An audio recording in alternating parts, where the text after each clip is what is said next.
This fellow talks about energy. Okay, let's see what he just got to say about energy. It says, in physics, an object is an identifiable collection of matter, which may be constrained by an identifiable boundary and may move as a unit by translation or rotation in three-dimensional space.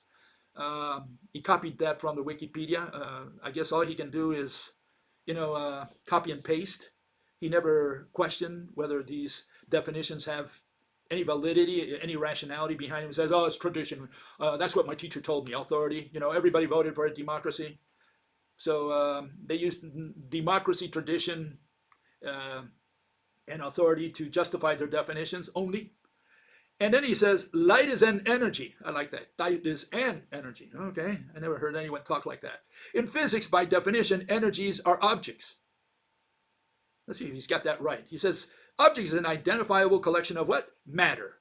So he says, object is something to do with matter. And then he says, according to the definition, the way he understands it, right? Says energies are objects because light is an energy. Well, let's find out.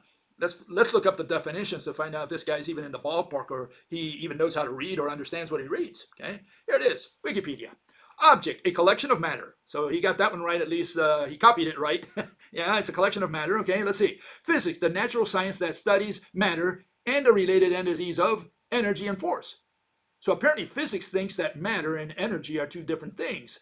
This fellow said what? He says that matter and energy are the same thing, because he says an object is an identifiable connection of matter. He said light is an energy and energy are objects. So we're back to object is equal to matter. And the Wikipedia says something different. It says matter and energy are two separate things. You can see they're treating them separately.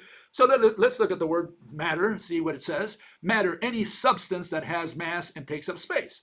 What is substance? A form of matter. Typical irrational definitions of mathematics. Okay.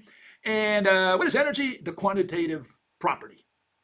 And it makes a comment there. It says matter does not include energy phenomena. So this fellow does not know how to read. He just copies and pastes, and he's a great copy paster. He would work great at a print shop, right? But he doesn't do much thinking. He doesn't have much mental capacity because he doesn't realize the contradictions in all these definitions. And the only thing he can say is, well, it's tradition.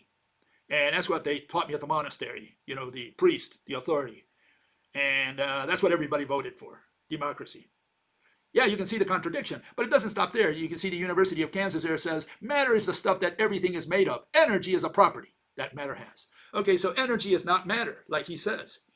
And just in case we get another source, authoritative source always, here's the dictionary.com. And it says, object, anything that is visible or tangible. I like the fact that you use anything. We look up anything, it says anything, a thing of any kind. What is a thing? A material object. Those are the definitions these people deal with. I mean, you have only irrational definitions coming out of the dictionaries. You should never use the ordinary dictionary for critical definitions that make or break your arguments.